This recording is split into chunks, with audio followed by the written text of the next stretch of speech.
Hello दोस्तों, स्वागत है आपका नई क्लास में नए टॉपिक के साथ में। आज की क्लास के अंदर हम लोग फाइलेरिया रोग के ऊपर बात करने वाले हैं, जो कि आपके पेपर के लिए बहुत इंपॉर्टेंट है। जो आपका मानव स्वास्थ्य एवं रोग वाला चैप्टर है, उसके अंदर आपको कुछ रोगों के बारे में पढ़ना है। जैसे कि आपका रोग दे रखा है हाथी पाँव या फाइलेरिया, जिसको हम लोग फील पाँव या फिर फाइलेरियसिस के नाम से भी जानते हैं, ठीक है ना। ये हो आपका मलेरिया हो, डेंगू हो, चिकनगुनिया हो, इसके अलावा आपका कैंसर हो, एड्स हो, इन सभी रोगों के क्या क्या कारण है होने के, इनके क्या क्या बचाव हैं, इन सब चीजों के ऊपर डिस्कस करना है। क्योंकि एक ना एक रोग आपके पेपर में लिखा आ ही जाता है और कभी कभार लॉन्ग में पूछा जाता है, वरना इससे शॉर्ट बहुत बनते हैं। आपको बताऊंगा कैसे कैसे बनते हैं, बस आपको क्या करना है, सीरीज को लगातार फॉलो करना है। आपके लिए बायोलॉजी की क्लासेस डे 1 से लाई जा रही हैं, पूरी प्लेलिस्ट आपकी रेडी है, वो आपकी डिस्क्रिप्शन में उसकी लिंक दे दी गई है। आप प्लेलिस्ट में जाओ और डे 1 से देखना चालू करो और अपनी बायोलॉजी को आप कंप्लीट करो। और ये प्लेलिस्ट आपके 70 में 70 नंबर लाने का दम रखती है, क्योंकि इसमें काफी रिसर्च लगी है, ठीक है, बनाने के पीछे। अब देखो क्या होता है हाथी पाँव रोग, बिल्कुल आपको इजी वे में समझाऊंगा,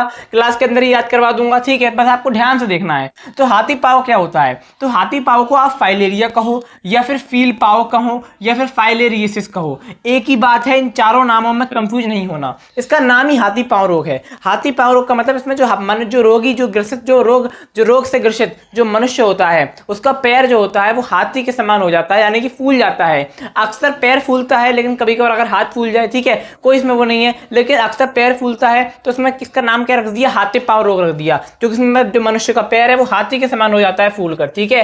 अब इसके कारक क्या हैं, तो आप कोई भी रोग पढ़ो, उसके कारक, उसका संक्रमण, उसके लक्षण और उसके बचाव आपको याद रखने हैं। इन्हीं 4 पॉइंटों के ऊपर बात की जाएगी और इन्हीं चारों पॉइंटों में से क्वेश्चन आता है घुमा फिर के, ठीक है, घूम फिर के क्वेश्चन यहीं से आएगा। तो कारण क्या है, तो समझो, इस रोग के कारण होते हैं बुचेरिया, क्या, ध्यान से आपको नाम देख लेना है, बुचेरिया बैंक्रोप्टाई नामक कृमि, ठीक है। कौन से कृमि है, बुचेरिया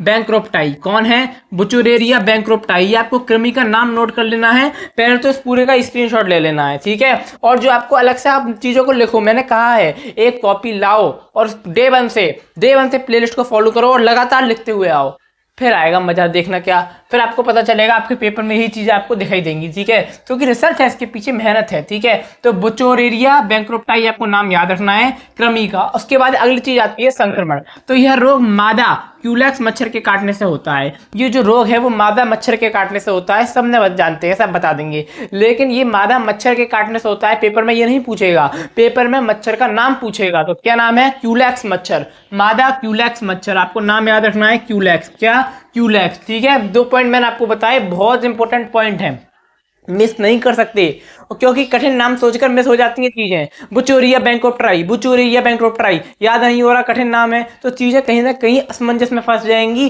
पेपर में ही आ जाएगा, कभी कभार एमसीक्यू में और कभी कभार आपके शॉर्ट वाले क्वेश्चंस में आ जाता है, तो आपको याद रखना है, ठीक है। और ये आपका जो संक्रमण है होता है, ठीक है, इसमें क्या लिखा हुआ होता है, इसमें जो आपका पाँव होता है वो फूल कर हाथी के पाँव के समान हो जाता है, जैसा कि मैंने आपको बताया। अब इस रोग के जो लक्षण है, बिल्कुल कॉमन से लक्षण और कॉमन से उपाय हैं, आप आसानी से याद कर सकते हो, एक बार पढ़ो याद हो जाए, ऐसे हैं। तो हाथ व पैर में क्या हो जाता है, फूल जाना, जैसा कि मैंने आपको बताया, नाम ही हाथी पाँव है, फील पाँव, हाथी पाँव, फाइलेरियसिस, नाम याद रखने हैं आपको, ठीक है। तो क्या हो जाता है, पैर फूल जाता है। उसके बाद क्या होता है, शरीर के आकार में अनियंत्रित वृद्धि होने लगती है। हो सकता है शरीर के आपके आकार में अनियंत्रित वृद्धि होने लगे, आपको बुखार होगा, क्या होगा, आपको बुखार होगा, शरीर का जगह जगह क्या हो जाएगा, फूलने लगेगा, शरीर आपका जगह जगह फूलने लगेगा। और एक आध और सुन लो, क्या हो जाएगा, आपकी त्वचा रूखी हो जाएगी, त्वचा कैसी हो जाएगी, रूखी हो जाएगी, ठीक है। तो आप इसके जो लक्षण हैं वो लिख सकते हो, क्या क्या इसके लक्षण हैं। अब इसके बचाव क्या है, तो इसके बचाव के उपाय क्या क्या है, तो देखो, सबसे पहला है, अगर ये आपके किससे फैल रहा है, ये आपके मच्छर से फैल रहा है, कौन से मादा क्यूलेक्स मच्छर से,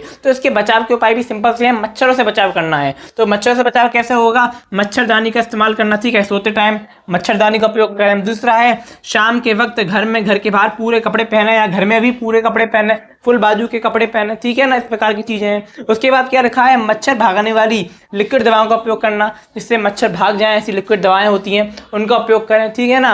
और भी पानी वगैरह इकट्ठा ना होने दें, कॉमन सी चीजें जो सब आप जानते हो। और जो आपका मलेरिया हो, आपका डेंगू हो, इन सब चीजों में भी आपकी यही उपाय काम कर जाएंगे, ठीक है। तो इतनी कॉमन सी चीजें हैं, जनरल नॉलेज की चीजें हैं जो आप जानते हो, इसमें ज्यादा बताने की आवश्यकता नहीं होती, लेकिन आपको पता होना चाहिए किस प्रकार से भी क्वेश्चन पेपर में आता है, तो आपको एक आइडिया होना चाहिए, अरे आप प्रिपेयर होने चाहिए पहले से उस चीज के लिए, ठीक है ना। आशा करता हूं कि आपको समझ में आ रहा होगा। अब हम मिलेंगे इसकी नई क्लास में नए टॉपिक के साथ में, तब तक के लिए जय हिंद, जय भारत।